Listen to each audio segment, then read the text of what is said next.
नमस्कार, आप सभी का स्वागत है किराड़ू क्लासेस के इस बेहतरीन यूट्यूब चैनल पे। मैं विष्णु कुमार आप सभी का तहे दिल से स्वागत करता हूं। साथियों, जैसा कि आप सबको पता है, हम राजस्थान कला संस्कृति पढ़ रहे हैं और राजस्थान कला संस्कृति के अंदर एक इम्पोर्टेंट दुर्ग के बारे में हम चर्चा करने जा रहे हैं आज के सेशन में। चित्तौड़गढ़ दुर्ग के बारे में, यानी दुर्गों से लेकर आज हमारी चौथी क्लास है, 3 क्लासें पहले हो चुकी और आज हमारी चौथी क्लास है। साथियों, जैसे कि आप सबको पता होना चाहिए, पहली क्लास के अंदर हमने दुर्गों के बारे में देखा था। दुर्ग किसे कहा जाता है, किला किसे कहा जाता है, दुर्गों की कितनी श्रेणियां होती है, किन किन के अनुसार दुर्गों की कितनी श्रेणियां बताई गई है, सबसे प्राचीनतम दुर्ग कौन सा है, सबसे नवीनतम दुर्ग कौन सा है, उत्तरी सीमा का प्रहरी कौन सा दुर्ग है, दक्षिणी सीमा का प्रहरी कौन सा दुर्ग है, उन सब तथ्यों के बारे में हमने पहली क्लास के अंदर देखा था। और दूसरी क्लास के अंदर हमने बटनेर दुर्ग के बारे में चर्चा की थी साथियों, कि जो बटनेर दुर्ग है इसका निर्माण किसके द्वारा करवाया जाता है और कि क्या क्या इसके अंदर विशेषता है, यानी कौन कौन सी स्थापत्य कला इसके अंदर है साथियों। उसके पश्चात हमने कल की क्लास के अंदर दो दुर्गों के बारे में चर्चा की थी, एक मेहरानगढ़ दुर्ग के बारे में और एक सोनारगढ़ दुर्ग के बारे में चर्चा की है साथियों। यानी ये दुर्ग हमारे कंप्लीट हो चुके हैं और आज के इस सेशन में, यानी आज की इस क्लास के अंदर हम जो ये पीछे देख रहे हो आप, इस दुर्ग के बारे में हम चर्चा करेंगे। तो ये चित्तौड़गढ़ दुर्ग के साथियों, और चित्तौड़गढ़ दुर्ग के बारे में कहा भी गया है कि गढ़ों में गढ़ बाकी सब गढ़ैया, यानी वह यही गढ़े चित्तौड़गढ़, इसके बारे में आज हम बात करने जा रहे हैं। एक बार आप फोटो के माध्यम से देख लीजिएगा कि चित्तौड़गढ़ दुर्ग के अंदर क्या क्या बना हुआ है। बिल्कुल साहब, आप आराम से देख सकते हो। एक बात तो ये याद रखनी है आपको कि ये गिरी श्रेणी का है साथियों ना, यानी जो भी अपने श्रेणियां पढ़ी, 9 प्रकार की श्रेणियां पढ़ी है, उसके अंदर जो दानवन श्रेणी यानी समतल भूमि पर बना हुआ दुर्ग है ना, उसको दानवन श्रेणी कहा जाता है। दानवन श्रेणी को छोड़कर बाकी सभी श्रेणियों का दुर्ग है कौन सा दुर्ग, चित्तौड़गढ़ दुर्ग। यानी गिरि दुर्ग भी यही है, दानवन श्रेणी का दुर्ग नहीं है। और पारित दुर्ग भी यही है, पारिक दुर्ग भी यही है। जो भी श्रेणियां पढ़ी है अपन ने, वह सभी श्रेणियों का है, केवल दानवन श्रेणी को छोड़कर। तो और देखो, ये दिखाई दे रहा है आपको यहाँ पर, ये विजय स्तंभ भी यहाँ पर बना हुआ है। और ये आपको ये छोटा सा यहाँ पे एक महल दिखाई दे रहा होगा, ये पद्मनी महल है। और ये बहुत सारे मंदिर दिखाई दे रहे हो, और पीछे भी देखो मंदिर दिखाई दे रहे हैं। इन सब के बारे में आज की सेशन में हम बात करेंगे और साथ ही हम देखेंगे किसका निर्माण किसके द्वारा करवाया जाता है, कौन कौन से मंदिर बने हुए, कितने साके होते हैं यहाँ पर, उन सब के बारे में हम चर्चा करने जा रहे हैं। और जो साथी किराड़ू क्लासेस के यूट्यूब चैनल पर पहली बार आए, वह चैनल को सब्सक्राइब कर लीजिएगा और साथ ही बेल आइकन को प्रेस भी कर दीजिएगा, जिससे आने वाले वीडियो का नोटिफिकेशन आप तक पहुंच सके। तो साथियों, बात करें हम आज के सेशन में चित्तौड़गढ़ दुर्ग के बारे में। जो आप देख रहे हो ना, बहुत शानदार अद्भुत दुर्ग, राजस्थान का सिरमौर, राजस्थान का गौरव चित्तौड़गढ़ दुर्ग है ना, इसके बारे में आज के सेशन में बात करने जा रहे हैं साथियों। तो सबसे पहले हम बात करते हैं किसका निर्माण किसके द्वारा करवाया जाता है, यानी कौन सा दुर्ग पढ़ेंगे आज हम, चित्तौड़गढ़ दुर्ग के बारे में पढ़ेंगे। यह है चित्तौड़गढ़, चित्तौड़गढ़ दुर्ग। अब चलो चित्तौड़गढ़ दुर्ग के बारे में हम चर्चा कर लेते हैं। अब पहले बात तो वही आ जाती है साथियों की, निर्माण किसके द्वारा करवाया जाता है। तो चित्तौड़गढ़ दुर्ग का निर्माण चित्रांगद मौर्य के द्वारा करवाया जाता है। श्रेणी के बारे में हम बात कर चुके कि दानवन श्रेणी को छोड़कर बाकी सभी श्रेणियां बची है, उस श्रेणी का यह दुर्ग है साथियों ना। चलो हम बात करते हैं निर्माण। निर्माण करवाया जाता है चित्रांगद मौर्य के द्वारा, चित्रांगद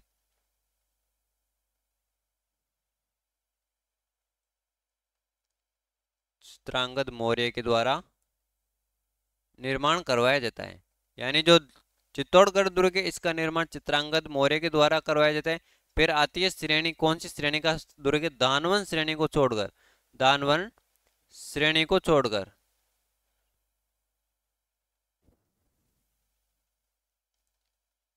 सभी श्रेणियों का दुर्ग है, सभी श्रेणी। यानी जो दानवन श्रेणी है, दानवन श्रेणी को छोड़कर जितनी भी श्रेणियां अपन ने पढ़ी है, उन सभी श्रेणियों का दुर्ग कौन सा हो जाता है, चित्तौड़गढ़ दुर्ग हो जाता है। अब देखो, आप देख रहे हो कि ये पहाड़ी पर स्थित है। अब ये कौन सी पहाड़ी पर स्थित है साथियों, इसके बारे में बात करें तो ये चिड़िया टूक की पहाड़ी है ना। कौन सी, चिड़िया टूक की पहाड़ी, या मैसा का पठार भी बोल सकते हैं। मैसा का पठार चिड़िया टूक की पहाड़ी पर स्थित है। किस पे, मैसा का पठार, मैसा का पठार, मैसा का पठार के ऊपर चिड़िया टूक की पहाड़ी है। कौन सी, चिड़िया टूक की पहाड़ी, चिड़िया टूक की पहाड़ी पर स्थित है। कहाँ पर स्थित है, मैसा के पठार पर चिड़िया टोकी पहाड़ी वहां पर स्थित कौन सा दुर्ग है? चित्तौड़गढ़ दुर्ग है। अब देखो यहाँ पर एक नदी के संगम पर भी बना हुआ है। अब वो कौन सी नदी है साथियों जिसके संगम पर चित्तौड़गढ़ दुर्ग बना हुआ है? वह है गंभीर व बेड़च नदी के संगम पर। कौन से संगम पर? गंभीर व बेड़च नदी के संगम पर। कौन से? बेड़च नदी के संगम पर, यानी गंभीर व बेड़च नदी है साथियों, इसके संगम के ऊपर बना हुआ है। कौन सा दुर्ग बना हुआ है? चित्तौड़गढ़ दुर्ग बना हुआ है। अब इसके अंदर जो प्रवेश करेंगे ना अपन, यानी चित्तौड़गढ़ दुर्ग के अंदर हम प्रवेश करेंगे तो वहां पर आपको 7 प्रवेश द्वार देखने को मिलेंगे। कितने देखने को मिलेंगे? 7 प्रवेश द्वार मिलेंगे। लेकिन उन 7 प्रवेश द्वारों के बारे में हमें जो इंपोर्टेंट प्रवेश द्वार है उनके बारे में जानना है साथियों। यानी कुल कितने प्रवेश द्वार है? कुल 7 प्रवेश द्वार है। कुल 7 प्रवेश द्वार है। कितने? कुल 7 प्रवेश द्वार है। अब कुल 7 प्रवेश द्वार है ना, इसके अंदर जो हमारे एग्जाम की दृष्टि से इंपोर्टेंट हो जाता है, यानी जो एग्जाम के अंदर पहले पूछा गया हो और आगे भी जो पूछा जा सकता है साथियों, उसके बारे में हम चर्चा करेंगे साथियों। अब जिसके अंदर एक है साथियों जो मुख्य प्रवेश द्वार के नाम से जाना जाता है पाटन पोल, यानी जो मुख्य प्रवेश द्वार है साथियों, मुख्य प्रवेश द्वार कौन सा हो जाएगा? मुख्य प्रवेश द्वार हो जाएगा साथियों मुख्य पाटन पोल हो जाएगा। कौन सा? पाटन पोल। मुख्य कौन सा हो जाएगा? पाटन पोल। यानी जो चित्तौड़गढ़ दुर्ग है इसका मुख्य जो प्रवेश द्वार है, मुख्य प्रवेश द्वार पाटन पोल हो जाएगा साथियों। कौन सा हो जाएगा? पाटन पोल मुख्य प्रवेश द्वार हो जाएगा। किसका? चित्तौड़गढ़ दुर्ग का। ये भी आपको ध्यान होना अति आवश्यक है। चलो फिर हम आगे बढ़ते हैं साथियों। अब चित्तौड़गढ़ दुर्ग के उपनाम कौन कौन से, यानी और कौन कौन नाम से चित्तौड़गढ़ दुर्ग को जाना जाता है साथियों? तो एक है साथियों मेवाड़ का सिरमौर। कौन सा? मेवाड़ का सिरमौर। राजस्थान का गौरव, ये भी इसका उपनाम है। चलो नाम भी लिख लेते साथ के साथ। राजस्थान का गौरव। राजस्थान का गौरव। राजस्थान का, यह भी एग्जाम में क्वेश्चन पूछा गया है कि राजस्थान का गौरव किस दुर्ग को कहा जाता है? तो भाई साहब आपको बताना है कि राजस्थान का गौरव चित्तौड़गढ़ दुर्ग को कहा जाता है। कौन से दुर्ग को? चित्तौड़गढ़ दुर्ग को कहा जाता है। दुर्गों का राजा भी इसको कहा जाता है। किसको? दुर्गों का राजा। इसीलिए तो कहते हैं ना कि गढ़ों में चित्तौड़गढ़ और बाकी सब गढ़ है। क्यों कहा जाता है? कि दुर्गों का राजा है। कौन सा? चित्तौड़गढ़ दुर्गों का राजा है साथियों, है ना। और कौन कौन सा है? मालवा का प्रवेश द्वार। कौन सा? मालवा का प्रवेश द्वार। ये भी पूछा हुआ क्वेश्चन है। मालवा का प्रवेश द्वार कौन से दुर्गों को कहा जाता है? तो आपको बताना है भाई साहब कि मालवा का प्रवेश द्वार तो चित्तौड़गढ़ दुर्ग को कहा जाता है। किस दुर्ग को? चित्तौड़गढ़ दुर्ग को कहा जाता है। दक्षिणी सीमा का प्रहरी, जैसे अपने पहली क्लास के अंदर देखा था ना कि दक्षिणी सीमा का प्रहरी किस दुर्ग को कहा जाता है, तो आपको उसी प्रकार से बताना है कि दक्षिणी सीमा का प्रहरी भी चित्तौड़गढ़ दुर्ग को कहा जाता है। और कौन कौन से त्याग व बलिदान का प्रतीक है ना, कौन सा त्याग व बलिदान का प्रतीक कौन सा दुर्ग हो जाएगा? वह भी चित्तौड़गढ़ दुर्ग हो जाएगा साथियों ना। यानी त्याग व बलिदान का दुर्ग, त्याग व बलिदान का दुर्ग, बलिदान का दुर्ग। त्याग व बलिदान का दुर्ग भी कौन सा है? त्याग व बलिदान का दुर्ग भी साथियों कौन सा? चित्तौड़गढ़ दुर्ग। और एक विशेषता इसके बारे में हमने पहले भी जानी थी कि राजस्थान का सबसे बड़ा लिविंग फोर्ट। क्या? राजस्थान का सबसे बड़ा लिविंग फोर्ट, यानी जिसके अंदर सेना भी निवास करती है, राजा भी निवास करते हैं, और एकमात्र ऐसा दुर्ग है जहां पर खेती भी की जाती थी, चित्तौड़गढ़ दुर्ग के अंदर। इतना बड़ा दुर्ग है ना साथियों। यानी राजस्थान का लिविंग फोर्ट कौन सा है? राजस्थान का लिविंग फोर्ट भी चित्तौड़गढ़ दुर्ग है। राजस्थान का लिविंग फोर्ट, ये भी आपको ध्यान में होना आवश्यक है साथियों। ये उपनाम है। राजस्थान का गौरव, दुर्गों का राजा, मालवा का प्रवेश द्वार। क्या? मालवा का प्रवेश द्वार, दक्षिणी सीमा का प्रहरी, त्याग व बलिदान का दुर्ग, और राजस्थान का लिविंग फोर्ट। ये जो अपने नाम देके ये चित्तौड़गढ़ दुर्ग के उपनाम थे साथियों। क्या थे? चित्तौड़गढ़ दुर्ग के उपनाम थे। अब हम बात करते हैं साथियों, आगे बढ़ते। देखो प्रवेश द्वार के हम बारे में बात करे थे। देखो एक पाटन पोल बना हुआ है। कौन सा? पाटन पोल। अब ये पाटन पोल है ना, इसके पास के अंदर क्या बना हुआ है साथियों? एक स्मारक बना हुआ है। कौन सा बना हुआ है? एक स्मारक बना हुआ है। अब स्मारक किसका बना हुआ है? स्मारक बना हुआ है रावत भाग सिंह का। किसका स्मारक बना हुआ है? यहाँ पे क्या बना हुआ है? स्मारक। स्मारक किसका बना हुआ है? रावत भाग सिंह का। किसका? रावत भाग सिंह का यहाँ पर स्मारक बना हुआ है। किसका बना हुआ है भाई साहब? रावत बाग सिंह का स्मारक जो चित्तौड़गढ़ का मुख्य प्रवेश द्वार है, कौन सा? पाटन पोल, वहां पर बना हुआ है। एक प्रवेश द्वार और है साथियों, भैरव पोल। कौन सा? भैरव पोल और है साथियों ना, एक है कौन सा? भैरव पोल, मुख्य प्रवेश द्वार के अंदर ही आता है ये भी भैरव पोल। अब ये भैरव पोल है ना साथियों चित्तौड़गढ़ दुर्ग के अंदर, इसके पास के अंदर भी एक स्मारक बना हुआ है। क्या बना हुआ है? स्मारक बना हुआ है। अब ये स्मारक किसका बना हुआ है साथियों? ये स्मारक बना हुआ है कल्लाजी राठौर का। कल्लाजी राठौर का ये स्मारक बना हुआ है। अब साथियों आपके मन के अंदर एक सवाल आ रहा होगा कि कल्लाजी राठौर का स्मारक तो बना हुआ है, लेकिन कल्लाजी राठौर के बारे में एक दो बात और बताइएगा। हमें क्यों नहीं बताएंगे कल्लाजी राठौर के बारे में एक दो बात? बहुत सारी बातें बताएंगे कल्लाजी राठौर के बारे में आपको। जो कल्लाजी राठौर है इनको चार हाथ वाले लोक देवता के नाम से जाना जाता है। किस नाम से? चार हाथ वाले लोक देवता। चार हाथ वाले लोक देवता के नाम से किसे जाना जाता है? कल्लाजी राठौर को जाना जाता है। और किस नाम से जाना जाता है भाई साहब कल्लाजी राठौर का? तो इनकी जो भैरव पोल है ना साथियों, यहाँ पर इनकी छतरी बनी हुई है ना। क्या बनी हुई? छतरी बनी हुई। कितने खंभों की? जो स्मारक है ना, चार खंभों की छतरी पर है। क्या है? चार खंभों की छतरी। चार खंभों की छतरी है साथियों इनकी, है ना। क्या है? चार खंभों की छतरी है साथियों। जो भैरव पोल है, भैरव पोल के पास के अंदर एक छतरी बनी हुई स्मारक बना हुआ है, जो क्या है साथियों? चार खंभों की छतरी है। यहाँ पर कल्लाजी राठौर का स्मारक है साथियों, यानी कल्लाजी राठौर की छतरी भैरव पोल के पास के अंदर स्थित है। और जो कल्लाजी राठौर है इनको चार हाथ वाले लोक देवता के नाम से जाना जाता है। किस नाम से? चार हाथ वाले लोक देवता के नाम से कल्लाजी राठौर को जाना जाता है। अब कल्लाजी राठौर की प्रधान पीठ के बारे में बात करें साथियों अपन, कि जो कल्लाजी राठौर है इनकी प्रधान पीठ कहाँ पर? इनकी छतरी तो यहाँ पर बनी हुई है ना, लेकिन प्रधान पीठ के बारे में भी आपको ध्यान रखना है कि इनकी प्रधान पीठ है रूणेला के अंदर। कहाँ पे? रूणेला के अंदर इनकी प्रधान पीठ है साथियों, ये आपको ध्यान होना चाहिए साथियों। यानी जो प्रवेश द्वार है, एक है पाटन पोल, पाटन पोल प्रवेश द्वार के पास के अंदर एक स्मारक बना हुआ है रावत बाग सिंह का।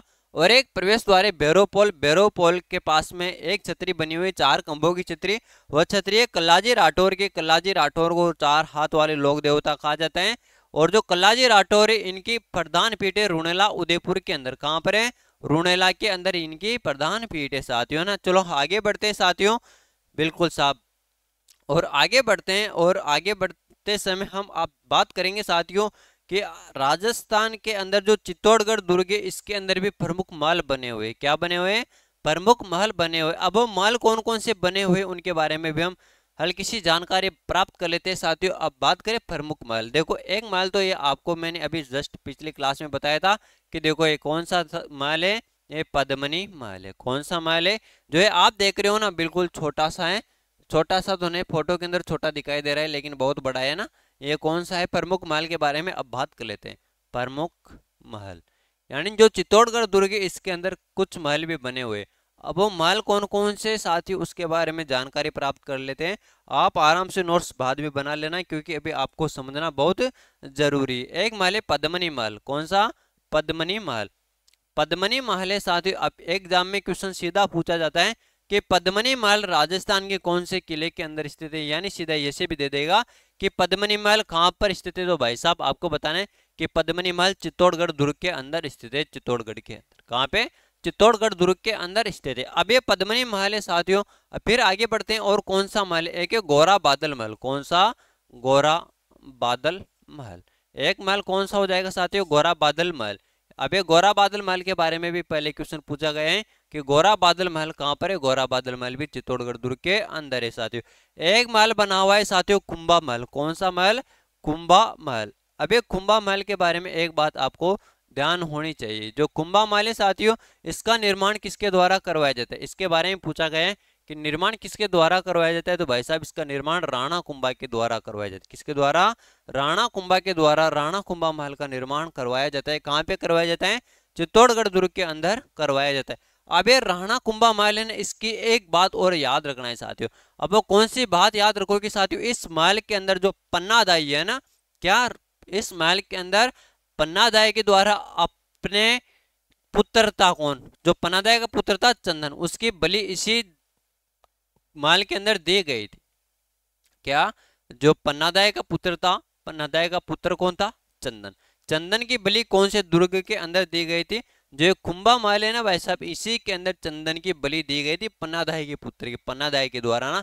ऐसे कोई नहीं देता साहब, अपने कलेजे की कोर को निकाल के कोई नहीं देता, लेकिन एकमात्र पन्नादाई थी ना, उसके द्वारा अपने पुत्र की बलि दी गई थी, है ना। तो हम आगे बढ़ते हैं साथियों, और कौन कौन से महल स्थित है। और बात करें साथियों, एक महल स्थित है साथियों, कौन सा? उदय महल। कौन सा? उदय महल। ये उदय महल के बारे में भी क्वेश्चन पूछा गया है कि उदय महल कहाँ पर स्थित है। उदय महल भी भाई साहब चित्तौड़गढ़ दुर्ग के अंदर स्थित है। और कौन कौन से साथियों? एक है मोती महल। कौन सा? मोती महल है। आंवला महल भी यहाँ पर स्थित है, और टमकन महल भी यहाँ पर स्थित है। एक है आंवला महल, आंवला महल। ये आंवला महल भी कहाँ पर स्थित है? आंवला महल भी भाई साहब चित्तौड़गढ़ के अंदर स्थित है। टमकन महल, टमकन महल ये भी कहाँ पर स्थित है? ये भी चित्तौड़गढ़ दुर्ग के अंदर स्थित है साथियों। और एक इंपॉर्टेंट और रह जाता है साथियों, कौन सा? मोती महल। कौन सा महल रह जाता है भाई साहब? मोती महल रह जाता है। अब ये मोती महल भी कहाँ पर स्थित है? ये मोती महल भी चित्तौड़गढ़ दुर्ग के अंदर है। ये चित्तौड़गढ़ दुर्ग के अंदर जो प्रमुख प्रमुख महल स्थित है, उनके बारे में हमने जानकारी प्राप्त की है साथियों। तो चलो दिखा देते पद्मिनी महल की फोटो आपको। हाँ, जो आप देख रहे हो आप, बिल्कुल ये कौन सा महल हो जाएगा? ये पद्मिनी महल हो जाएगा साथियों। कौन सा महल है? पद्मिनी महल है साथियों ना। कौन सा महल है? पद्मिनी महल। बहुत शानदार अद्भुत कलाकृति से बनाया गया है, पानी के बीच के अंदर स्थित है। कौन सा महल? पद्मिनी महल है। ये इसके अंदर रानी पद्मावती को रखा गया था साथियों, है ना। कौन किनको रखा गया था? रानी पद्मावती को रखा गया था। रतन सिंह की पत्नी थी रानी पद्मावती, उनको रखा गया था इस महल के अंदर। तो अब बात करें आगे साथियों, और आगे बढ़ते साथियों कि आप प्रमुख मंदिर कौन कौन से। देखो कोई सा भी दुर्ग हो, प्रत्येक दुर्ग के अंदर आपको मंदिर देखने को मिलेंगे। जैसा कि अपने पिछले जो भी दुर्ग पड़े हैं साथियों, उन सब के अंदर मंदिरों के बारे में जाना है। उसी प्रकार से हम जो चित्तौड़गढ़ दुर्ग के अंदर कौन कौन से मंदिर है, उनके बारे में भी हम जानकारी प्राप्त करने जा रहे हैं साथियों। अब प्रमुख मंदिर के बारे में देख लेते हैं कि प्रमुख मंदिर कौन कौन से हैं। प्रमुख मंदिर, प्रमुख मंदिर कौन कौन से? एक मंदिर बना हुआ है भाई साहब मीरा मंदिर। कौन सा? मीरा मंदिर बना हुआ है। मीराबाई का मंदिर बना हुआ है ना। किसका मंदिर है? मीराबाई का मंदिर बना हुआ है। कहाँ पे बना हुआ है? चित्तौड़गढ़ दुर्ग के अंदर। लेकिन अभी वर्तमान समय की बात करें कि जो चित्तौड़गढ़ दुर्ग के अंदर जो मीरा मंदिर बना हुआ है, उसकी मूर्ति कहाँ पर है? तो उसकी मूर्ति आमेर किले के अंदर जगत शिरोमणि मंदिर है, वहां पर है साथियों। कहाँ पर है? जगत शिरोमणि मंदिर आमेर जयपुर के अंदर है ना, वहां पर है साथियों। तो एग्जाम में यह भी पूछा जा सकता है कि मीरा मंदिर की मूर्ति वर्तमान समय के अंदर किस दुर्ग के अंदर है? तो इसकी मूर्ति है साहब आमेर जयपुर के अंदर स्थित है। वहां पर एक मंदिर बना हुआ है आमेर दुर्ग के अंदर, जगत शिरोमणि का मंदिर वहां पर स्थित है साथियों ना। यानी अब बात करते हैं साथियों मीरा मंदिर के बारे में कि मीरा मंदिर का निर्माण किसके द्वारा करवाया जाता है। यानी जो मीराबाई का मंदिर है कहाँ पे? चित्तौड़गढ़ दुर्ग के अंदर। इसका निर्माण राणा सांगा के द्वारा करवाया जाता है। किसके द्वारा? राणा सांगा के द्वारा निर्माण करवाया जाता है। किसके द्वारा? राणा सांगा के द्वारा निर्माण करवाया जाता है। और एक बात अभी आपको बता दी मैंने कि इसकी मूर्ति वर्तमान समय के अंदर जगत शिरोमणि मंदिर आमेर जयपुर के अंदर है, वहां पर स्थित है साथियों। अब इसके अलावा और कौन कौन से मंदिर बने हुए? एक मंदिर बना हुआ है तुलजा भवानी का मंदिर। कौन सा? तुलजा भवानी का मंदिर बना हुआ है। अब ये तुलजा भवानी का मंदिर बना हुआ है भाई साहब, कहाँ पे बना हुआ है? चित्तौड़गढ़ के अंदर। और ये तुलजा भवानी का मंदिर है भाई साहब, इसके बारे में आपको ध्यान रखना है कि इसका निर्माण किसके द्वारा करवाया जाता है? तो इसका निर्माण बनवीर के द्वारा करवाया जाता है। किसके द्वारा? निर्माण बनवीर के द्वारा करवाया जाता है। और जो तुलजा भवानी है भाई साहब, जो शिवाजी राजे थे, शिवाजी की क्या है? आराध्य देवी साथियों। मराठा शासक थे शिवाजी, उनकी क्या है? आराध्य देवी। कौन सी? तुलजा भवानी। यानी निर्माण तो बनवीर के द्वारा करवाया गया है। किसके द्वारा? बनवीर के द्वारा। और तुलजा भवानी के बारे में आपको ऐसे याद रख लेना है कि जो तुलजा भवानी है ये मराठा शासक शिवाजी है, उनकी आराध्य देवी है भाई साहब। अब फिर आगे बात करते हैं साथियों, एक मंदिर बना हुआ है श्याम पार्श्व मंदिर। कौन सा? श्याम पार्श्व मंदिर। श्याम पार्श्व मंदिर ये भी कहां पर बना हुआ है? ये भी चित्तौड़गढ़ फोर्ट के अंदर बना हुआ है। कहां पे बना हुआ है? चित्तौड़गढ़ के अंदर बना हुआ है। अब इसका निर्माण किसके द्वारा करवाया जाता है? जो चित्तौड़गढ़ दुर्ग है साथियों, इसका निर्माण किसके द्वारा करवाया जाता है? रावल तेज सिंह की पत्नी थी जेतल देवी, उनके द्वारा निर्माण करवाया जाता है। किसके द्वारा? रावल तेज सिंह की पत्नी थी, रावल तेज सिंह था, तेज सिंह की पत्नी। अब पत्नी कौन थी? जेतल देवी के द्वारा निर्मित। इंपॉर्टेंट है, आपको एग्जाम के अंदर क्वेश्चन पूछा जा सकता है कि किसके द्वारा निर्मित है? श्याम पासरो मंदिर, ये रावल तेज सिंह की पत्नी थी जेतल देवी, उनके द्वारा निर्मित है भाई साहब, है ना। मेरा मंदिर के बारे में देखा, तुलजा भवानी मंदिर के बारे में देखा अपने साथियों, और श्याम पासरोनाथ मंदिर के बारे में हमने देख लिया। अब और भी बहुत सारे मंदिर बने हैं, उसके बारे में भी हम जान लेते हैं साथियों। एक मंदिर बना हुआ है कालिका मंदिर। कौन सा मंदिर बना हुआ है? कालिका मंदिर बना हुआ है, कालिका मंदिर। अब एक कालिका मंदिर है भाई साहब, ये कालिका मंदिर भी चित्तौड़गढ़ फोर्ट के अंदर बना हुआ है। कहाँ पे बना हुआ है? चित्तौड़गढ़ के अंदर बना हुआ है। और ये कालिका मंदिर है ना, इसको चित्तौड़गढ़ का सूर्य मंदिर कहा जाता है। क्या कहा जाता है? चित्तौड़गढ़ का सूर्य मंदिर कहा जाता है। किसको? कालिका मंदिर को। यानी जो चित्तौड़गढ़ फोर्ट है उसका क्या कहा जाता है? बिल्कुल, उसका सूर्य मंदिर कहा जाता है। चित्तौड़गढ़ का सूर्य मंदिर, चित्तौड़गढ़ का क्या है? सूर्य मंदिर। किस मंदिर को कहा जाता है? ये कहा जाता है कालिका मंदिर को। और ये कहां पर बना हुआ है? चित्तौड़गढ़ दुर्ग के अंदर बना हुआ है। एक मंदिर बना हुआ है श्रृंगार चौरी मंदिर। कौन सा? श्रृंगार चौरी मंदिर। श्रृंगार चौरी मंदिर भी कहां पर बना हुआ है? श्रृंगार चौरी मंदिर भी चित्तौड़गढ़ फोर्ट के अंदर बना हुआ है। कहां पे बना हुआ है? चित्तौड़गढ़ फोर्ट के अंदर बना हुआ है। ये भी आपको ध्यान होना अति आवश्यक है साथियों। चलो, एक और मंदिर बना हुआ है त्रिभुवन नारायण मंदिर। कौन सा? त्रिभुवन नारायण मंदिर, त्रिभुवन नारायण मंदिर, नारायण मंदिर। इतिहास में भी आपको पढ़ने को मिलेंगे साथियों, है ना, कि कौन से मंदिर का निर्माण किसके द्वारा करवाया जाता है, कब करवाया जाता है, क्यों करवाया जाता है, ये सब आपको देखने को मिलेंगे साथियों, ना। और एक मंदिर और आ जाता है कुंभ स्वामी मंदिर। कौन सा? कुंभ स्वामी मंदिर, कुंभ स्वामी मंदिर। ये मंदिर बने हुए हैं कहाँ पे? चित्तौड़गढ़ फोर्ट के अंदर, यानी चित्तौड़गढ़ का किला है वहां पर बना। हाँ, एक कुंभ स्वामी मंदिर है, इसका निर्माण राणा कुंभा के द्वारा करवाया जाता है। निर्माण राणा कुंभा के द्वारा। किसके द्वारा? राणा कुंभा के द्वारा करवाया जाता है। ये भी इंपॉर्टेंट हो जाता है ना, कि किसके द्वारा करवाया जाता है? राणा कुंभा के द्वारा करवाया जाता है। यानी जो चित्तौड़गढ़ दुर्ग के अंदर जो प्रमुख मंदिर थे साथियों, उसके बारे में देखा कि मीरा मंदिर है, तुलजा भवानी का मंदिर है, श्याम पार्श्व मंदिर है, कालिका मंदिर है, श्रृंगार चौरी मंदिर है, त्रिभुवन नारायण मंदिर है, कुंभ स्वामी मंदिर है। और जो कुंभ स्वामी मंदिर, इसका निर्माण राणा कुंभा के द्वारा करवाया जाता है साथियों। किसके द्वारा? राणा कुंभा के द्वारा करवाया जाता है। चलो हम आगे बढ़ते हैं कि सबसे बड़ा लिविंग फोर्ट है क्या है? सबसे बड़ा लिविंग फोर्ट है, यहाँ पर खेती भी की जाती थी।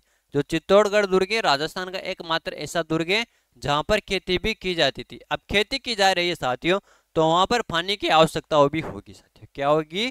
पानी की आवश्यकता भी होगी। यानी प्रमुख जलाशय कौन कौन से थे वहां पे? जो चित्तौड़गढ़ दुर्ग है वहां पर प्रमुख जलाशय कौन कौन से? अभी टाइम बाकी है ना, बहुत सारा समय भी। प्रमुख जलाशय कौन कौन से? अब प्रमुख जलाशयों के बारे में बात कर लेते हैं साथियों। प्रमुख जलाशय,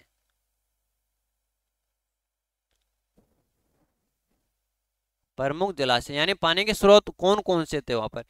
वहां पर बावड़ियां भी बनी हुई थी साथियों, और तालाब भी बने हुए थे साथियों। अब कौन कौन सी बावड़ियां बनी हुई है साथियों? एक बावड़ी बनी हुई है घी तेल बावड़ी। कौन सी? घी तेल बावड़ी। अभी उसके अंदर घी और तेल भरा नहीं जाता था, नाम है घी तेल बावड़ी। और उसके अंदर क्या था? पानी भरा हुआ करता था। क्या है साथियों? पानी भरा हुआ करता था। घी तेल नहीं भरा हुआ था वहां पे, भाई साहब पानी भरा हुआ था घी तेल बावड़ी के अंदर। नाम है ना, क्या है? घी तेल बावड़ी, घी तेल बावड़ी। घी तेल बावड़ी भी कहां पर बनी हुई है? घी तेल बावड़ी भी बनी हुई है कहां पे? चित्तौड़गढ़ फोर्ट के अंदर। एक बना हुआ है भीमलत कुंड। कौन सा? भीमलत कुंड, भीमलत कुंड। ये भी कहां पर है? चित्तौड़गढ़ के अंदर है। खातन की बावड़ी, खातन की बावड़ी भी कहां पर है भाई साहब? खातन की बावड़ी भी चित्तौड़गढ़ फोर्ट के अंदर है। कहां पर है? चित्तौड़गढ़ फोर्ट के अंदर है।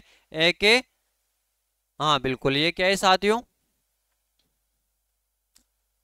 हाँ बिल्कुल, नहीं ओइस क्लियर है, ओइस में कोई प्रॉब्लम नहीं है, ओइस बिल्कुल सबके पास क्लियर आ रही है ना। एक बावड़ी बनी हुई है साथियों, गोसुंडी बावड़ी। कौन सी? गोसुंडी की बावड़ी। गोसुंडी बावड़ी ये भी कहाँ पर बनी हुई है? ये भी चित्तौड़गढ़ फोर्ट के अंदर बनी हुई। यानी प्रमुख जलाशय कौन कौन से थे? एक तो गीतेल बावड़ी, भीमलत कुंड, खातन की बावड़ी, गोसुंडी बावड़ी। ये क्या है साथियों? ये सब प्रमुख जलाशय थे चित्तौड़गढ़ दुर्ग के। किसके? चित्तौड़गढ़ दुर्ग के प्रमुख जलाशय थे। अब ये देखो अपने जलाशयों के बारे में जानकारी प्राप्त कर लिए साथियों। अब हम विधिवत रूप से आगे बढ़ते हैं चित्तौड़गढ़ फोर्ट के अंदर, यानी चित्तौड़गढ़ के अंदर हम घूम रहे हैं। बहुत आनंद के साथ में मजे भी आ रहे आपको चित्तौड़गढ़ दुर्ग के बारे में घूमते समय। और हम आगे बढ़ते हैं साथियों, और अब हम आगे विजय स्तंभ देखने को चलेंगे साथियों। कहाँ पे? विजय स्तंभ देखने को चलेंगे। और विजय स्तंभ के बारे में हम जानकारी भी प्राप्त करेंगे। भाई साहब विजय स्तंभ है, इसके निर्माण के अंदर कितने रुपए का खर्चा आया, यानी इसका निर्माण किया गया विजय स्तंभ का, तो इसके निर्माण के अंदर कितने रुपए का खर्चा है उसके बारे में भी हम देखें। तो आगे बढ़ते हैं साथियों, और आगे आप देख रहे हो भाई साहब यह क्या? विजय स्तंभ। ये क्या देख रहे हो भाई साहब आप? ये है विजय स्तंभ। क्या है साथियों? ये विजय स्तंभ है साथियों। और इसका निर्माण भी राणा कुंभा के द्वारा करवाया गया था। किसके द्वारा? राणा कुंभा के द्वारा करवाया गया था। निर्माण के अंदर 8 साल का समय लगता है, यानी 1440 से 1448 के मध्य यह बनकर तैयार हुआ था विजय स्तंभ। एक ही नहीं है विजय स्तंभ, राजस्थान के अंदर 4-5 विजय स्तंभ है ना, 5 विजय स्तंभ है। उनके बारे में भी हम चर्चा करेंगे कि कौन कौन से विजय स्तंभ है ना। लेकिन ये प्रमुख विजय स्तंभ है। माध्यमिक शिक्षा बोर्ड का प्रतीक चिन्ह भी यही है। और जो राजस्थान पुलिस है, राजस्थान पुलिस का प्रतीक चिन्ह भी विजय स्तंभ है साथियों ना। अब देखो कितने मंजिला भवन है? 1 2 3 4 5 6 7 8 9, यानी कितनी मंजिला भवन है विजय स्तंभ? ये 9 मंजिला भवन है। कितने मंजिला भवन है? 9 मंजिला भवन है साथियों। और इसको क्यों बनाया जाता है साथियों? जो विजय स्तंभ है इसको मालवा विजय के उपलक्ष्य में बनाया जाता है। क्यों बनाया जाता है? मालवा विजय के उपलक्ष्य में बनाया जाता है। और इसके निर्माण के अंदर 90 लाख रुपए का खर्चा आया था। कितने का? 90 लाख रुपए का खर्चा आता है साथियों। कितना आता है? 90 लाख रुपए का खर्चा आता है। किसके अंदर? विजय स्तंभ को बनाने के अंदर। अब आप सोच सकते हो वर्ष 1440 से 1448 के मध्य विजय स्तंभ को बनाया गया और 90 लाख रुपए का खर्चा आ गया। कितना? 90 लाख रुपए का खर्चा आ जाता है। तो यदि आप सोचो वर्ष 2024 के अंदर यदि एक विजय स्तंभ बनवाया जाए, सोचना ही सिर्फ बनवाना नहीं है ना, कि 2024 के अंदर विजय स्तंभ बनवाया जाए तो भाई साहब कितने लाख रुपए, कितने करोड़ रुपए का खर्चा आएगा? कितना? कितने करोड़ रुपए का खर्चा आएगा? पहले के राजा महाराजा थे भाई साहब, 90 लाख रुपए खर्च कर दिए किसको बनाने में? विजय स्तंभ को बनाने के अंदर। और अभी के तो कोई भी हो जाए ना नेता, उनकी हिम्मत नहीं होती कि एक विजय स्तंभ बनवा दे किसी के उपलक्ष्य के अंदर, ना ना बिल्कुल ना। एक मूर्ति भी नहीं बनवा सकते जल्दी से, है ना। उसके बारे में भी 10 बार विचार विमर्श करेंगे। लेकिन राजा महाराजाओं की हिम्मत थी वैसा भी, इसीलिए तो कहते हैं कि राजस्थान के अंदर वीर पैदा हुए थे, वीरों की भूमि है अपना राजस्थान, ऐसे थोड़ी है। चलो अब बात कर लेते हैं अपन किसके बारे में? बिल्कुल विजय स्तंभ के बारे में। किसके बारे में बात करें? विजय स्तंभ के बारे में। देखो ये विथ फोटो के साथ आपको दिखाई दे रहा है विजय स्तंभ। क्या है भाई साहब? ये विजय स्तंभ है। अब चलो विजय स्तंभ के बारे में हम बात कर लेते हैं कि जो विजय स्तंभ है, विजय स्तंभ का निर्माण किसके द्वारा करवाया जाता है और क्यों करवाया जाता है साथियों। अब विजय स्तंभ साथियों इसका निर्माण राणा कुंभा के द्वारा करवाया जाता है। कब करवाया जाता है? राणा कुंभा के द्वारा करवाया जाता है। किसका? विजय स्तंभ का निर्माण क्यों करवाया जाता है? मालवा विजय के उपलक्ष्य में। क्यों? मालवा विजय के उपलक्ष्य में।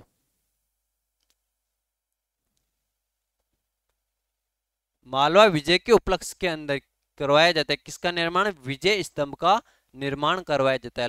लागत कितनी आती है निर्माण के अंदर? तो इसके निर्माण के अंदर लागत आती है 90 लाख रुपए। कितने? 90 लाख रुपए लागत आती है भाई साहब। कितने? 90 लाख रुपए लागत आती है इसके अंदर। और हम बात करें साथियों आगे कि निर्माण की अवधि, यानी निर्माण कब हुआ है साथियों, तो निर्माण होता है 1440 से 1448 के मध्य निर्माण किया जाता है। किसका? विजय स्तंभ का।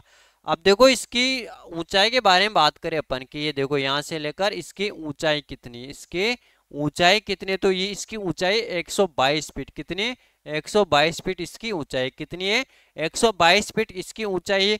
और जो अब आप देख रहे हो ना, इसका आधार क्या, इसका आधार कितना है, अब आधार के बारे में बताना है आपको कि जो आधार है विजय स्तंभ का, विजय स्तंभ का आधार कितना है, तो विजय स्तंभ का आधार है 30 फीट, कितना है, 30 फीट आधार है।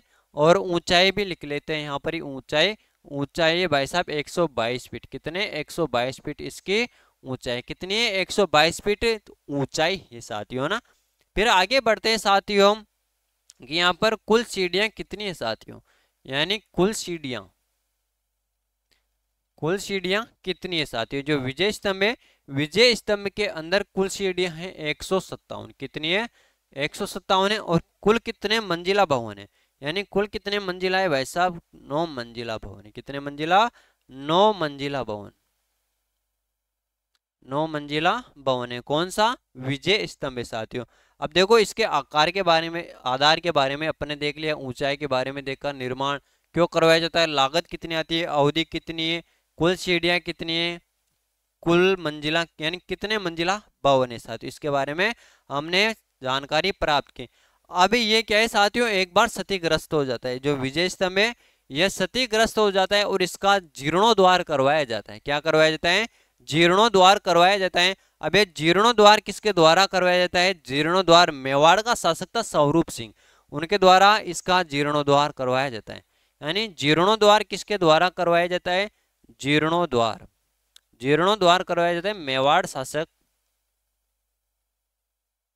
मेवाड़ शासक कौन था, स्वरूप सिंह, मेवाड़ शासक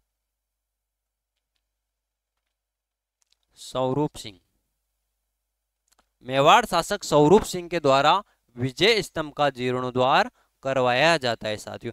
अब ये जो विजय स्तंभ है इसकी तीसरी मंजिल के ऊपर क्या, तीसरी मंजिल के ऊपर अल्लाह शब्द अंकित है साथियों।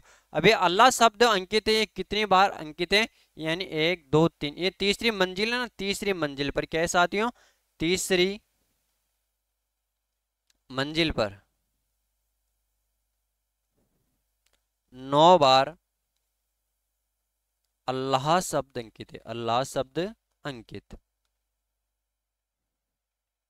यानी जो तीसरी मंजिल है भाई साहब, तीसरी मंजिल के ऊपर 9 बार अल्लाह शब्द अंकित है, कितनी बार अल्लाह शब्द अंकित है, 9 बार अल्लाह शब्द अंकित है। चलो आगे बढ़ते हैं साथियों।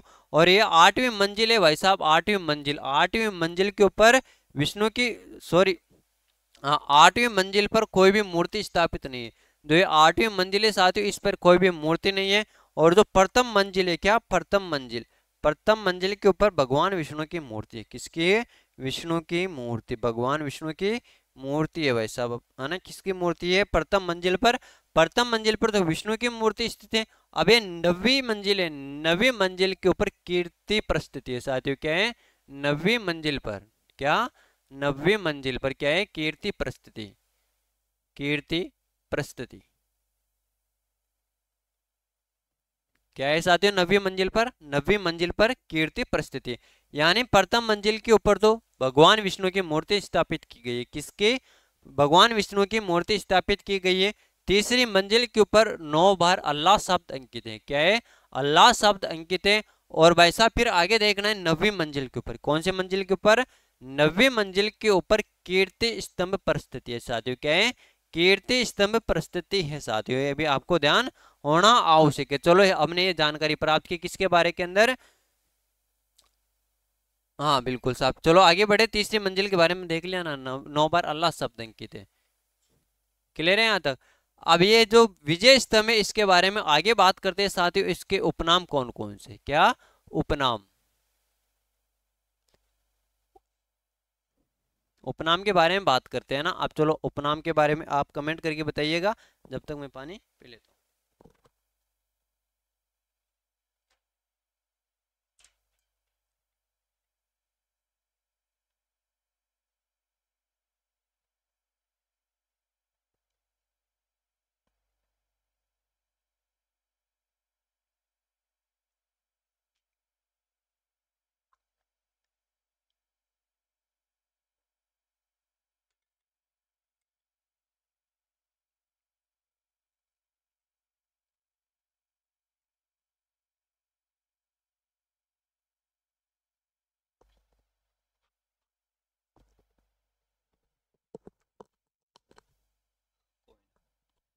आगे बढ़ते हैं।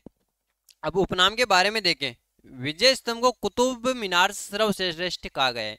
जो कुतुब मीनार है उसे क्या गया, सर्वश्रेष्ठ कहा गया, यानी उससे भी अच्छा कहा गया। अब ये किसके द्वारा कहा जाता है, कर्नल जेम्स टोड के द्वारा। किसके द्वारा कहा जाता है, कर्नल जेम्स टोड के द्वारा कहा जाता है। यानी विजय स्तंभ को, विजय स्तंभ सीधे लिख लो चलो ना, कुतुब मीनार से सर्वश्रेष्ठ, कुतुब मीनार से सर्वश्रेष्ठ। कुतुब मीनार से सर्वश्रेष्ठ किसके द्वारा कहा जाता है, अपने राजस्थान इतिहास के जनक कौन, कर्नल जेम्स टोड, जिसे हम घोड़े वाले बाबा के नाम से जानते हैं ना, कर्नल जेम्स टोड। यानी जो कुतुब मीनार है, कुतुब मीनार से सर्वश्रेष्ठ बताया गया है विजय स्तंभ को, किसके द्वारा, कर्नल जेम्स टोड के द्वारा। रोम के टार्जन के समान भी बताया गया है। जो रोम के अंदर जो टार्जन है उसके समान बताया गया है फर्ग्यूसन के द्वारा, है ना। रोम के टार्जन के समान, रोम के टार्जन के समान, टार्जन के समान। अब रोम के टार्जन के समान किसके द्वारा बताया जाता है, फर्ग्यूसन के द्वारा। किसके द्वारा, फर्ग्यूसन के द्वारा रोम के टार्जन के समान बताया जाता है। किसको बताया जाता है, विजय स्तंभ को। और विजय स्तंभ कहां पर बना हुआ है, विजय स्तंभ चित्तौड़गढ़ के अंदर बना हुआ है। कहां पे, चित्तौड़गढ़ के अंदर बना हुआ है। विष्णु ध्वज के नाम से भी जाना जाता है इसको। किसके नाम से, विष्णु ध्वज के नाम से भी जाना जाता है। अब विष्णु ध्वज किसके द्वारा कहा जाता है, ये कहा जाता है उपेंद्र नाथ डे के द्वारा। किसके द्वारा, उपेंद्र नाथ डे के द्वारा। किसके द्वारा, उपेंद्र नाथ डे के द्वारा कहा जाता है। विष्णु ध्वज किसके द्वारा कहा जाता है, उपेंद्र नाथ डे के द्वारा विष्णु ध्वज कहा जाता है। साथियों, संगीत की भव्य चित्रशाला भी कहा जाता है। किसके द्वारा, डॉक्टर सीमा राठौर के द्वारा। यानी संगीत की भव्य चित्रशाला भी किसके द्वारा कहा जाता है, डॉक्टर सीमा राठौर के द्वारा। संगीत की भव्य चित्रशाला, क्या, संगीत की भव्य चित्रशाला, भव्य चित्रशाला, संगीत की भव्य चित्रशाला डॉक्टर सीमा राठौर के द्वारा, डॉक्टर सीमा राठौर के द्वारा कहा जाता है। किसके द्वारा, डॉक्टर सीमा राठौर के द्वारा कहा जाता है भाई साहब, है ना। लोक जीवन का रंगमंच, क्या कहा जाता है, लोक जीवन का रंगमंच, लोक जीवन का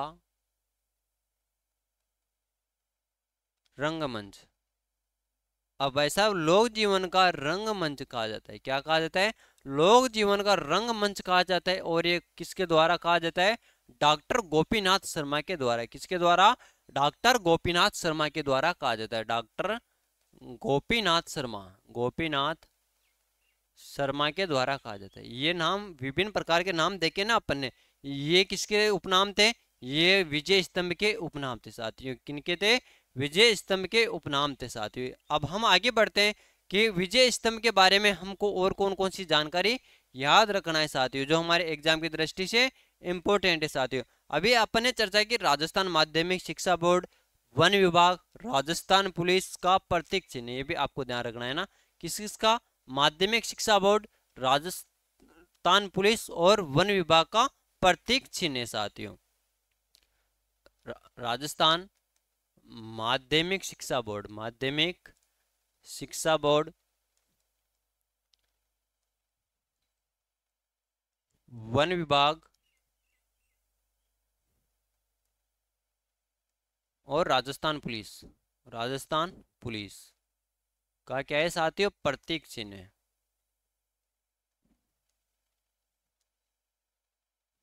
किनका प्रतीक चिन्ह है, राजस्थान माध्यमिक शिक्षा बोर्ड, वन विभाग, राजस्थान पुलिस का प्रतीक चिन्ह है साथियों। क्या है साथियों, प्रतीक चिन्ह। कौन, विजय स्तंभ है साथियों ना।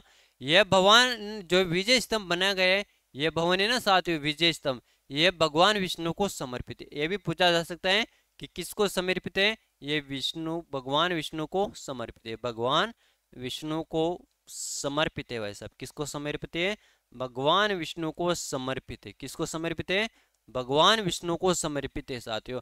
और जो विजय स्तंभ है इसके ऊपर, कब, विजय स्तंभ के ऊपर 15 अगस्त 1949 को, कब, 15 अगस्त 1949 को, कब, 15 अगस्त 1949 को 1 रुपये का डाक टिकट जारी होता है। कितने रुपए का? 1 रुपये का डाक टिकट जारी, डाक टिकट जारी। और ये प्रथम स्मारक था जिसके ऊपर डाक टिकट जारी किया गया था। क्या था साथियों? 15 अगस्त 1949 को एकमात्र स्मारक था साथियों, यानी सबसे पहले स्मारक था जिसके ऊपर 1 रुपये का डाक टिकट जारी किया जाता है 15 अगस्त 1949 को साथियों। चलो आगे बढ़ते हैं साथियों। हमने देखा इनके उपनाम के बारे में देखा और क्या क्या विशेषता है, लागत कितनी आती है इसके अंदर, उन सब के बारे में हमने देख लिया साथियों। एक बार वापस। अच्छा, विजय स्तंभ है, निर्माण राणा कुंभा के द्वारा करवाया जाता है मालवा विजय के उपलक्ष्य के अंदर। इसका निर्माण के अंदर लागत आती है 90 लाख रुपए की। 1440 से 1448 के अंदर बनकर तैयार हुआ। आधार 30 फीट है, ऊंचाई 122 फीट, कुल सीढ़ियां 157 है साथियों, कुल 9 मंजिला भवन है। जीर्णोद्वार मेवाड़ शासक स्वरूप सिंह के द्वारा करवाया जाता है। उपनाम लोक जीवन का रंगमंच डॉक्टर गोपीनाथ शर्मा के द्वारा कहा जाता है। कुतुब मीनार से सर्वश्रेष्ठ राजस्थान इतिहास के जनक कर्नल जेम्स टोड के द्वारा कहा जाता है। रोम के टार्जन के समान फर्ग्यूसन के द्वारा कहा जाता है। विष्णु ध्वज उपेंद्र नाथ डे के द्वारा कहा जाता है। संगीत की भव्य चित्रशाला डॉक्टर सीमा राठौर के द्वारा कहा जाता है। अब ये विजय स्तंभ है साथियों, इसकी जो प्रथम मंजिल है, क्या प्रथम मंजिल है, ये यहाँ पर भगवान विष्णु की मूर्ति बनी हुई है। और तीसरी मंजिल के ऊपर क्या है साथियों? 9 बार अल्लाह शब्द अंकित है। कितने बार? 9 बार अल्लाह शब्द अंकित है। और जो विजय स्तंभ इसके 9वीं मंजिल के ऊपर कीर्ति प्रस्तुति साथियों, क्या है? कीर्ति प्रस्तुति है, आपको ध्यान होना अति आवश्यक है। फिर आगे बात की अपने राजस्थान माध्यमिक शिक्षा बोर्ड वन विभाग राजस्थान पुलिस का प्रतीक चिन्ह है। यह भवन भगवान विष्णु को समर्पित है। और 15 अगस्त 1949 को 1 रुपये का डाक टिकट जारी किया जाता है। कितने रुपए का? 1 रुपये का डाक टिकट जारी किया जाता है साथियों। इंपोर्टेंट है, क्लियर है यहाँ तक? चलो आगे बढ़ते हैं साथियों, आगे बढ़ते हैं। और आगे एक स्मारक देख रहे हो आप। अब एक कौन सी आ गया ऐसा? अभी तो अपन ने बात की थी, लेकिन भाई साहब अभी तो विजय स्तंभ के बारे में बात की थी ना अपने। किसके बारे में? विजय स्तंभ के बारे में बात की थी। लेकिन है कीर्ति स्तंभ। ये क्या है भाई साहब? कीर्ति स्तंभ। अब कीर्ति स्तंभ के बारे में भी आपको ध्यान रखना है कि निर्माण किसके द्वारा करवाया जाता है। जो कीर्ति स्तंभ है, कीर्ति स्तंभ का निर्माण जैन व्यापारी था एक, कौन? जिजासा। जैन व्यापारी जिजासा के द्वारा कीर्ति स्तंभ का निर्माण करवाया जाता है, या जैन प्रस्तुति का निर्माण करवाया जाता है। ये भी आपको ध्यान रखना है। कीर्ति स्तंभ, वहां पे कीर्ति प्रस्तुति थी वो अलग है, और ये अलग है, आपको ध्यान होना चाहिए, है ना। वो कीर्ति प्रस्तुति थी, ये कीर्ति स्तंभ है, दोनों अलग है। प्रस्तुति तो आपको पता होना चाहिए, वो स्तंभ आपको भी पता होना चाहिए कि स्तंभ किसे कहा जाता है, प्रस्तुति किसे कहा जाता है ना। अब देखो ये कितने मंजिला भवन है? 1 2 3 4 5 6 7। कितने मंजिला भवन है? यह 7 मंजिला भवन है। यानी कुल कितने मंजिला है साथियों? कुल 7 मंजिला है। कुल कितने मंजिला है? 7 मंजिला भवन है भाई साहब। कितने मंजिला भवन है? कुल कुल 7 मंजिला भवन है। निर्माण किसके द्वारा करवाया जाता है? निर्माण करवाया जाता है जैन व्यापारी, जैन व्यापारी जीजाशाह के द्वारा। किसके द्वारा? जीजाशाह के द्वारा निर्माण करवाया जाता है। किसके द्वारा? जैन व्यापारी था एक, कौन? जीजाशाह, उसका उसके द्वारा करवाया जाता है। और ये क्या है? कीर्ति स्तंभ है साथियों। क्या है? कीर्ति स्तंभ है साथियों। ये भी आपको ध्यान रखना है साथियों। क्या है? कीर्ति स्तंभ है साथियों। क्या है साहब? ये कीर्ति स्तंभ है। और ये एक जैन स्मारक है। क्या है? जैन धर्म का स्मारक। क्या है? ये जैन धर्म का स्मारक है। ये जैन धर्म का स्मारक है साहब। क्या है? जैन धर्म का स्मारक है। ये भी आपको ध्यान होना अति आवश्यक है। देखो कीर्ति स्तंभ के बारे में यही बातें आपको ध्यान रखनी है कि निर्माण किसके द्वारा करवाया जाता है? जैन व्यापारी के द्वारा करवाया जाता है। जैन व्यापारी कौन था? जीजाशाह था। फिर आगे देखा कितने मंजिला भवन है? ये 7 मंजिला भवन है। विजय स्तंभ कितने मंजिला था? 9 मंजिला था। और ये 7 मंजिला है साथियों। फिर आगे देखा ये जैन धर्म का स्मारक। क्या है साथियों? जैन धर्म का स्मारक है साथियों। फिर आगे बात करते हैं साथियों हम, ये जो भी स्थापत्य कला थी चित्तौड़गढ़ दुर्ग की, उसके बारे में हमने बात कर ली साथियों। अब हम चित्तौड़गढ़ दुर्ग के बारे में जो इंपोर्टेंट बातें हो जाती है उसके बारे में देखें कि जो चित्तौड़गढ़ दुर्ग है इसका आधुनिक निर्माता किसको कहा जाता है। यानी आधुनिक निर्माता चित्तौड़गढ़ दुर्ग का कौन है? तो आधुनिक निर्माता है चित्तौड़गढ़ का राणा कुंभा। कौन है? राणा कुंभा है साथियों। और जो चित्तौड़गढ़ दुर्ग है इसकी आकृति किस प्रकार की दिखाई देती है? महल मछली का नाम सुना होगा आपने। किसका? व्हेल मछली का नाम सुना होगा, उसके समान इसकी आकृति साथियों। और इसके मार्ग की बात करें यानी इसके ऊपर जाने का रास्ता की बात करें तो किस प्रकार का है, वो सर्पिलाकार है। किस प्रकार का मार्ग है, सर्पिलाकार मार्ग है साथी। और राजस्थान का सबसे बड़ा दुर्ग है, क्या है, राजस्थान का सबसे बड़ा दुर्ग, इसीलिए तो कहा जाता है कि गढ़ों में चित्तौड़गढ़ बाकी सब गढ़ हैं साथियों, इस प्रकार से कुछ कहा जाता है। अभी तो 15 मिनट बाकी, 15 मिनट के अंदर तो अपन चित्तौड़गढ़ पूरा घूम लेंगे ना। चलो आगे बढ़े। बिल्कुल साहब। अब आधुनिक निर्माता, आधुनिक निर्माता यानी चित्तौड़गढ़ दुर्ग है, चित्तौड़गढ़ दुर्ग का आधुनिक निर्माता कौन है, राणा कुंभा। जो भी अपन ने देखा ना अंदर अभी पीछे है ना, लगभग लगभग जो भी निर्माण का कार्य किया गया वो राणा कुंभा के द्वारा ही किया जाता है। किसके द्वारा, राणा कुंभा के द्वारा ही किया जाता है साथियों। अब फिर आगे बात करें इसका मार्ग किस प्रकार का है, यहाँ पे हम जाएं घूमने तो रास्ता किस प्रकार का दिखाई देगा आपको, सर्पिलाकार, सर्पिलाकार रास्ता है साथियों। आकृति किस प्रकार की है, चित्तौड़गढ़ दुर्ग की आकृति है व्हेल मछली के समान। किसके समान, सॉरी, व्हेल मछली के समान। यानी आकृति किस प्रकार की दिखाई देगी आपको, आकृति है भाई साहब व्हेल मछली के समान। जो चित्तौड़गढ़ दुर्ग है, चित्तौड़गढ़ दुर्ग की आकृति है व्हेल मछली के समान। एकमात्र ऐसा दुर्ग जिसमें खेती भी की जाती थी, क्या, एकमात्र दुर्ग जिसमें खेती भी की जाती। ये कुछ तथ्य हैं साथियों, इनको आपको ध्यान रखना है। एकमात्र दुर्ग जिसमें खेती भी की जाती, खेती भी की जाती, यानी राजस्थान का एकमात्र दुर्ग ऐसा है, कौन सा, चित्तौड़गढ़ है ना, लिविंग फोर्ट है जिसके अंदर खेती भी की जाती थी भाई साहब। क्या, खेती भी की जाती थी। राजस्थान का सबसे बड़ा दुर्ग, क्या, राजस्थान का सबसे बड़ा दुर्ग, सबसे बड़ा दुर्ग, राजस्थान का सबसे बड़ा दुर्ग है। अब इसकी लंबाई और चौड़ाई के बारे में बात कर लेते हैं ना, कि राजस्थान का सबसे बड़ा दुर्ग है तो इसकी लंबाई और चौड़ाई के बारे में बात करें तो इसकी लंबाई 2 किलोमीटर, कितने, लंबाई 2 किलोमीटर है। और इसकी चौड़ाई की बात करें तो 8-9 किलोमीटर है। 2 किलोमीटर तो क्या है साथियों, लंबाई है, क्या है, लंबाई है। और चौड़ाई की बात करें तो चौड़ाई 8-9 किलोमीटर है, कितनी, 8 व 9 किलोमीटर के मध्य। यानी राजस्थान का सबसे बड़ा दुर्ग है साथियों, कौन सा, चित्तौड़गढ़। 2 किलोमीटर लंबाई है, चौड़ाई 8-9 किलोमीटर के मध्य है ना। अब प्रथम विदेशी आक्रमण भी होता है यहाँ पर, है ना। आक्रमण तो सभी दुर्गों पर हुए हैं, लेकिन प्रथम विदेशी आक्रमण किसका होता है, क्या, प्रथम विदेशी आक्रमण, विदेशी आक्रमण,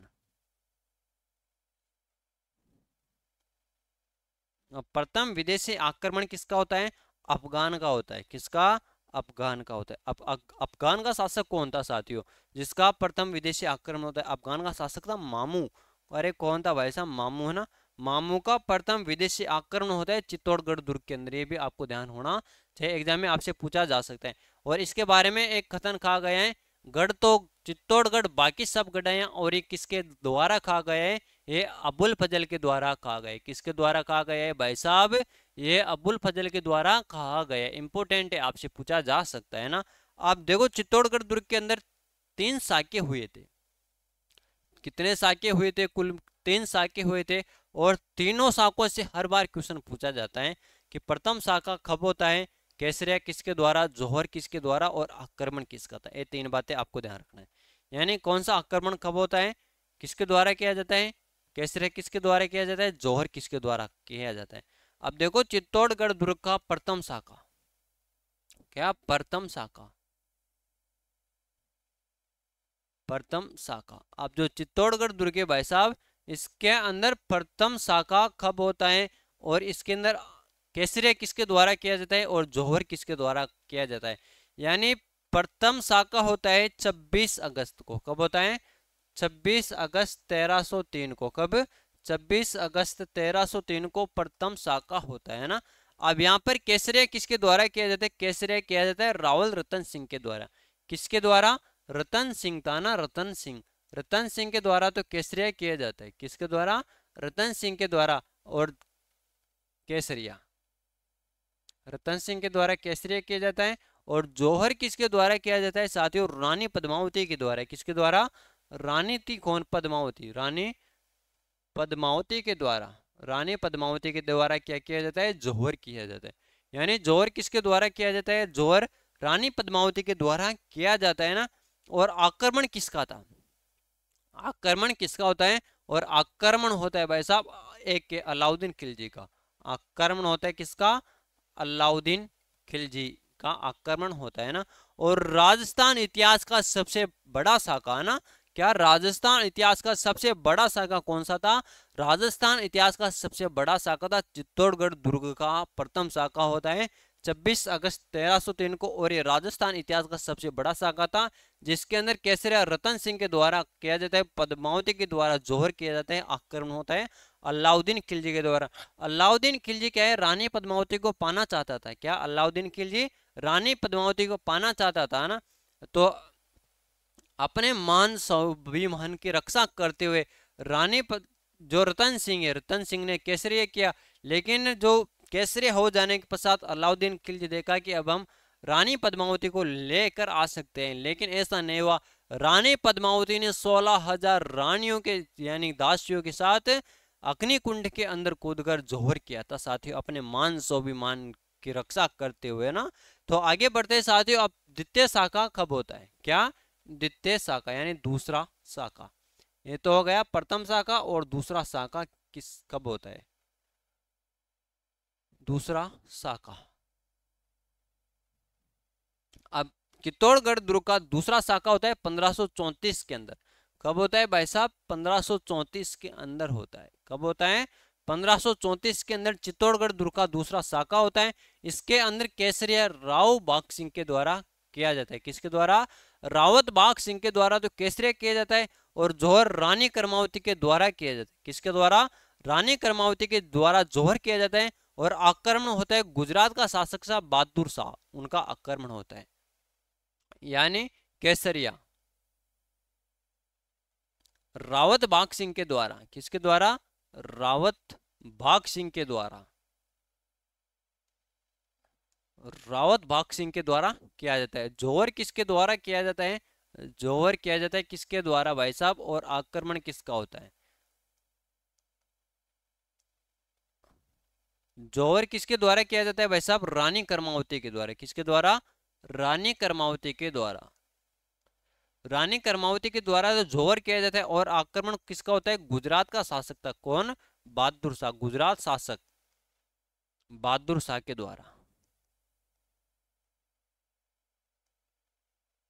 गुजरात शासक बहादुर शाह का क्या होता है? आक्रमण होता है। अब चित्तौड़गढ़ दुर्ग का अंतिम शाखा की बात करेंगे अपन, और ये तीसरा शाखा है। कौन सा? तीसरा शाखा। तीसरा शाखा।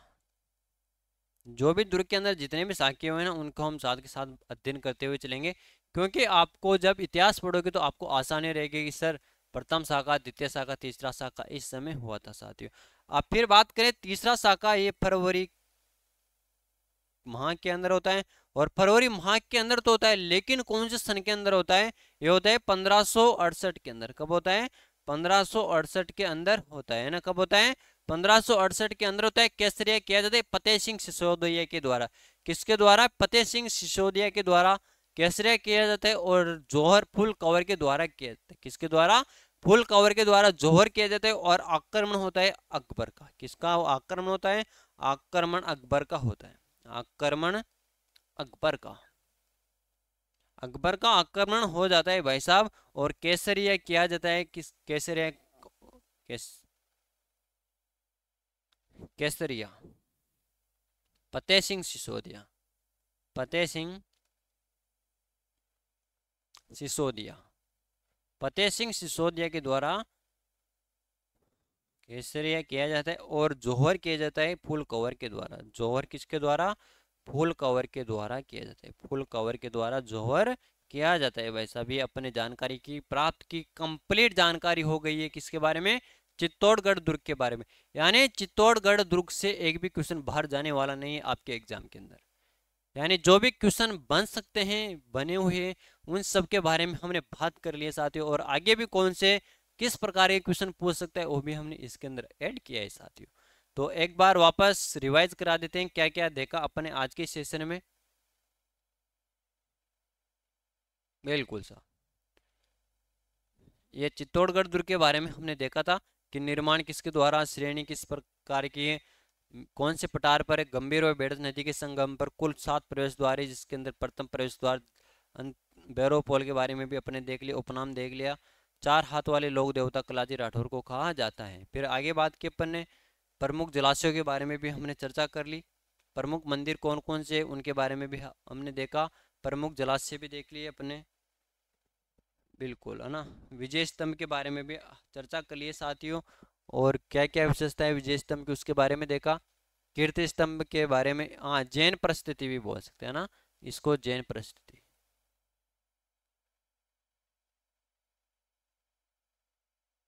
ये भी आपको ध्यान होना अति आवश्यक है। चलो आगे बढ़ते हैं।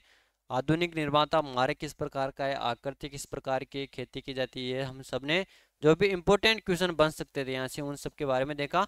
ये पद्मनी महल है, कौन सा है, पद्मनी महल।